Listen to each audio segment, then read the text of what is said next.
Des interventions aux allures de cours magistraux. Tout au long d'une conférence inédite, les exposés se sont multipliés, abordant chacun un sujet spécifique de la gouvernance publique.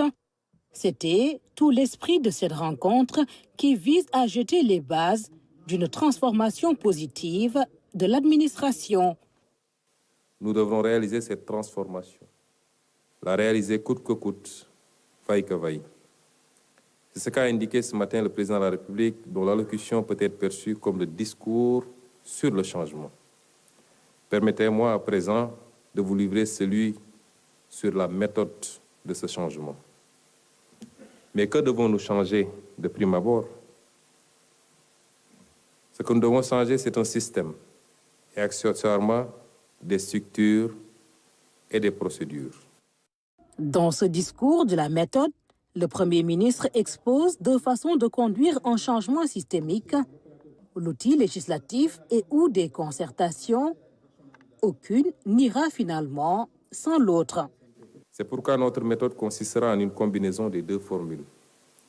Nous réunirons par exemple, dans les jours à venir, tous les grands acteurs sociaux afin de trouver une façon acceptable de conduire la chose politique par une administration performante et stable dans l'exécution de ses missions, dans un contexte rendu difficile, malgré les efforts colossaux de mon gouvernement durant ces 9 derniers mois, par la situation tourmentée des finances publiques. Ce sera également le cas pour les effectifs humains de l'administration et leur impact budgétaire, rapporté à l'efficience, l'efficacité et la productivité attendues. Ce sera le cas également du système de rémunération dans la fonction publique. Au panel, restez attentifs. Le chef du gouvernement fera savoir qu'il veillera personnellement à la mise en place du cadre de gouvernance du changement. L'on pourra également compter sur lui pour la neutralisation des obstacles au changement. À la primature, nous veillerons premièrement à l'opérationnalisation et à la dynamisation du comité de modernisation d'administration publique, structure de supervision et d'appui pour conduire la réforme et le renouveau de l'administration.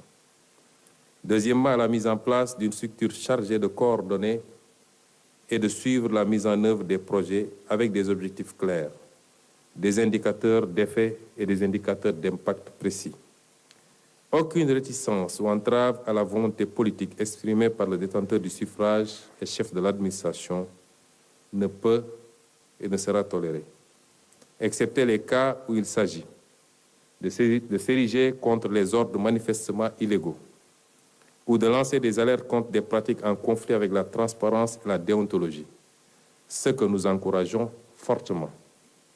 Hormis donc ces cas, je m'évertuerai en tant que chef du gouvernement à ce que notre administration suive le processus enclenché dans la plus stricte discipline. Le Premier ministre Ousmane Sonko termine par un appel, s'éloigner des manquements à l'éthique et écrire ensemble cette nouvelle page qui s'ouvre. L'appel est lancé à tous les managers et aux équipes qu'ils dirigent.